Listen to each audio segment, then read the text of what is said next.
The words recording studio conjure up specific images, like a clean, luxurious workspace, complete with hanging microphones and more knobs and buttons than there are tracks in an artist's entire discography. In a word, it's professional. Singers and musicians enter recording booths and sing the same vocals and play the same instruments over and over again until they've got everything just right. There's no room for mistakes or blemishes. Those are for the live performances. Am I right? The reality is very different. For a start, not all artists record in expensive recording studios. In order to achieve various effects, many record in much more intimate settings, like Ben Folds, who recorded his second album at home, or Led Zeppelin, who recorded an album in Mick Jagger's back garden. This can lead to unexpected interference, and besides, no matter where a musician is, there's always the possibility of human error. What's even more unexpected, however, is when these accidents sound good. They somehow add an unidentifiable quality to the song and are ultimately left in. At this point, you've probably heard some of them so many times you weren't even aware that they were mistakes. From the Beatles to Green Day, here are 10 of the best. I am Kirsten from WhatCulture, and these are 10 fascinating studio accidents that made it into famous songs. Number 10, Gimme Shelter by the Rolling Stones. Gimme Shelter is perhaps the peak Rolling Stones song. The opening groove, the apocalyptic lyrics, that chorus. It all makes for one of the best rock songs ever put to tape. However, what elevates it to god tier status is actually an element outside of the Stones: soul singer Mary Clayton's harmonies. Acting as the female vocal on the track, Clayton famously sings solo on the iconic rape murder chorus. It's the most powerful part of the whole piece, a truly violent and impassioned effort, and it impressed everyone in the studio just as much as it did those listening at home. In fact, you can even hear the awe of Jagger and the rest of the crew in the studio, who give out a holler during the line where Clayton goes so hard her voice cracks. Both the whoop and the break in the singer's voice made it to the record, with the mistakes giving the song its signature raw energy. Even if they wanted to get a more refined version though, they couldn't. They only did 1 or 2 takes of Clayton's vocals because they knew they'd hit something special, with the singer famously remarking, "I was just grateful that the crack was in tune." Number 9, Stephen's Last Night in Town by Ben Folds 5. This studio accident just goes to show that sometimes the universe has a great sense of rhythm and timing. The song Stephen's Last Night in Town is from the 1997 Ben Folds 5 album Whatever and Amen. The song was recorded at Folds' rented house in Chapel Hill, and the whole way through it's a loud, raucous tune featuring everything from stringed instruments to brass horns. Throughout the entire song there's only one pause for silence, so of course it was punctuated by a random telephone call, which Folds later clarified was his friend calling from Minnesota. Folds and fellow musicians thought the timing of the call was so perfect and so effective that they decided to keep it in the song. Number 8, Master of Puppets by Metallica. One of heavy metal band Metallica's most celebrated songs, Master of Puppets, comes from an album of the same name, released in 1986. What's interesting about this studio accident is that guitarist Kirk Hammett has tried to replicate it since and failed. During the song's main solo, it sounds as if Hammett is playing an incredibly high note at the very beginning. In reality, however, Hammett accidentally pulled the string off the guitar's fretboard, creating a strangely awesome sound. Hammett was convinced that he had ruined the take, but when the band listened back to the recording, they thought it was great and decided to keep it in the song. According to Kirk in 2012, he has totally failed to replicate the sound in the 25 years since the song was first recorded. Number 7, Hey Jude by the Beatles.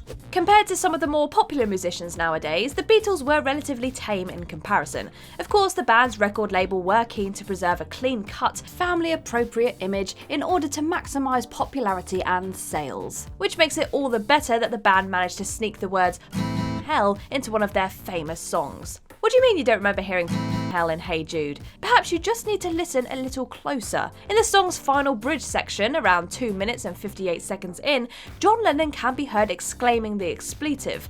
Or was it Paul McCartney? The two were at odds over who actually said it, though it's definitely there. According to Lennon, McCartney messed up a chord on the piano, whereas according to critic Kenneth Womack and mix engineer Malcolm Toft, Lennon uses the phrase in reaction to the volume being too loud in his headphones. Number 6, Roxanne by The Police. Roxanne is one of those songs that you just can't help but sing along to. It's the kind of song that has the strangely unidentifiable power to turn everyone within its oral vicinity into embarrassingly terrible dancers. Put simply, the song is infectious as hell and incredibly upbeat. One of the song's key ingredients, however, is there by total accident. The very beginning of the song contains a piano note followed by loud laughter, masterfully setting the tone for what's about to come.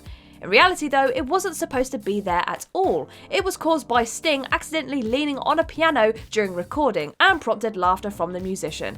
It's subtle, but it's an absolutely crucial detail that somehow sets up the brilliance of the rest of the song. Number 5. Black Country Woman by Led Zeppelin. What's worse than a door slamming or someone coughing during the recording of a song? An aeroplane. That's what. For Led Zeppelin's 6th studio album, 1975's Physical Graffiti, the band decided to record some of the songs outside in the fresh air. Presumably the studio was getting a bit stuffy. While obviously a risky strategy, it inadvertently paid off when it came to the song Black Country Woman. The song was recorded in the back garden of Stargroves Manor House, a house in the English country of Hampshire, best known for being Mick Jagger's home in the 70s. At the beginning of the song, the recording engineer Eddie Kramer says, "Shall we roll it, Jimmy?" followed by the sound of an aeroplane flying overhead. He can then be heard saying, "Don't want to get this aeroplane on." Robert Plant replies, "Nah, leave it, yeah?" It's a humorous moment spawned by complete chance, but it sets the mood of the song perfectly. Number 4, Happy Jack by The Who. Happy Jack was released as a standalone single by The Who in 1966. The song went on to become their first top 40 hit in the United States and is supposedly about a man who sleeps on the beach and is frequently laughed at by children. At the very end of the song, it's possible to hear Pete Townsend say, "I saw you," something that was never meant for inclusion. Townsend was actually talking to drummer Keith Moon, who had apparently been banned from entering the recording studio while the band were laying down vocals. Nevertheless, Moon sneaked into the studio and was only spotted by Townsend at the very end of the recording, prompting the iconic outburst. Number 3, Creep by Radiohead. Easily the most powerful part of the entire song, Radiohead's Creep, which appeared on the 1992 album Pablo Honey and acted as the band's debut single, features a much louder chorus than the languid verses, driving home the power of the haunting lyrics. Specifically, there are 3 loud, palm-muted chords that plays before the chorus kicks in, seamlessly yet masterfully marking the transition from verse to chorus. What you mightn't know, however, is that these chords were never supposed to make it into the final version of the song. Guitarist Jonny Greenwood claims to have played the chords in defiance of the song's quiet nature, assuming they'd never make it in. In fact, there are sources that suggest Greenwood played the chords in an attempt to ruin the song entirely, as he was famously the first member of the band to come out and publicly state that they didn't like the song. An attempt to ruin the song then made it so much better. Number 2, Mack the Knife by Ella Fitzgerald. When it comes to making a mistake while recording a song, forgetting the lyrics must rank pretty high up there.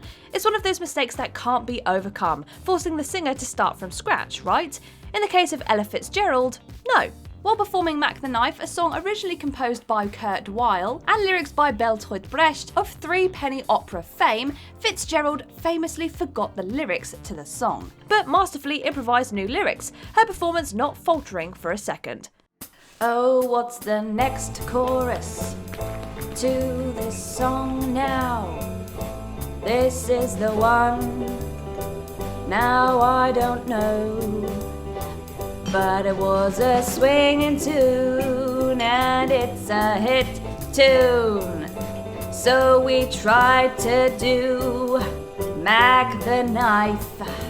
You're welcome." Those words may not sound brilliant, but it's the grace and humour with which they're performed which makes the recording so special. Fitzgerald goes on to detail how Ella and her fellas are making a wreck of Mack the Knife. The performance was so amazing that Fitzgerald actually won the Best Female Vocal Performance Grammy Award for it.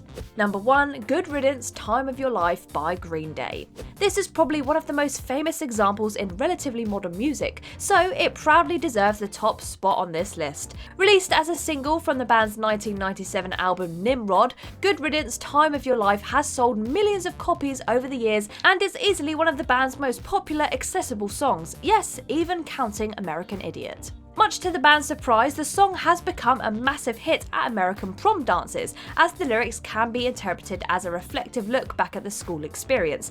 In fact, Rolling Stone named the song as one of the 20 greatest graduation songs of the past 20 years in 2015. As for the mistake, well, it probably needs no introduction, but just in case, at the beginning of the song, Billie Joe Armstrong can be heard attempting to fingerpick the opening. Messing up, he utters before beginning again. The moment has gone on to become an incredibly iconic song opening, and it's just as integral as part of the listening experience as the rest of the actual song. And there we go, the fascinating studio accidents that made it into famous songs. If there's any others that we missed out, make sure you leave us a comment down below and let us know. If you like this video, give it a thumbs up, and if you haven't already, click that subscribe button for God's sake. But for now, I have been Kirsten from WhatCulture Music, and I will see you in the next video.